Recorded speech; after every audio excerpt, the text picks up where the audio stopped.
சோகமா இருக்கா, ஆறுதலுக்கு ஆட்களை தேடாது, ஆண்டவர்.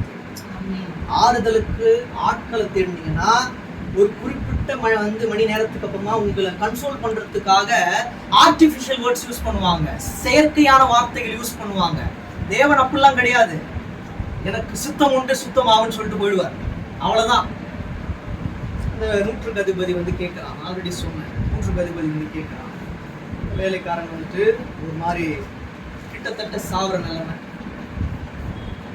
நீங்க ஒரு வார்த்தை சொன்னா போதும், என் வீட்டுக்குள் வர நான் பார்க்கிற நல்லப்பா, ஒரே ஒரு வார்த்தை சொல்லி விசுவாசத்தை பார்த்து நீ இப்போ பிழைத்துக்கணும் அப்படின்ட்டு அவர் எப்ப சொன்னார் அந்த நேரமே அவர் பிழைத்துக்கிட்டார். அதுதான் அந்த வார்த்தை, ஒரு இயற்கையானது. அந்த இயற்கையானதுதான் நமக்கு வேணும். செயற்கையான வார்த்தைகளை நம்பி ஓடாது.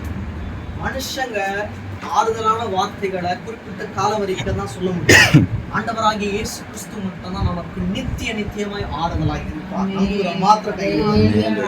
ரெண்டு பேரோட கான்வர்சேஷன் இருக்கு, காது கொடுத்து ஒருத்தங்க கேட்கறதுக்கு இருந்தா மட்டும் தான் நம்மளால பேச முடியும்.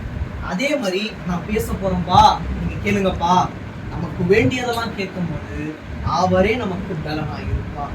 பலனாயிருந்தவர் சமாதானத்தையும் கொடுப்பார், அதன் பிறகு உங்களை ஆசீர்வதிப்பார். அப்ப எப்படி நம்ம கூப்பிடணும்னு இருக்கு, விண்ணப்பம் பண்ண போறோம்பா, கேளுங்கப்பா, ரெக்வஸ்ட் பண்ணணும், வாங்கப்பா அப்படின்னு ரெக்வஸ்ட் பண்ணி கூப்பிட்டா கண்டிப்பா அவர் வருவார். எந்த ஸ்தானத்துல கூப்பிட்டாலும் வருவார். உங்களோட இருதயம் மட்டும் சுத்தமா இருக்கு. இதை மட்டும் கிளியரா புரிஞ்சுக்கோங்க. உங்களோட வாழ்க்கையில சமாதானம் இல்ல, சமாதானமே வாழ்க்கையா இருக்கும். அப்படி இருந்துட்டு தேவன் உங்களை ஆசீர்வாதமாய் தங்க பண்ணுவார்.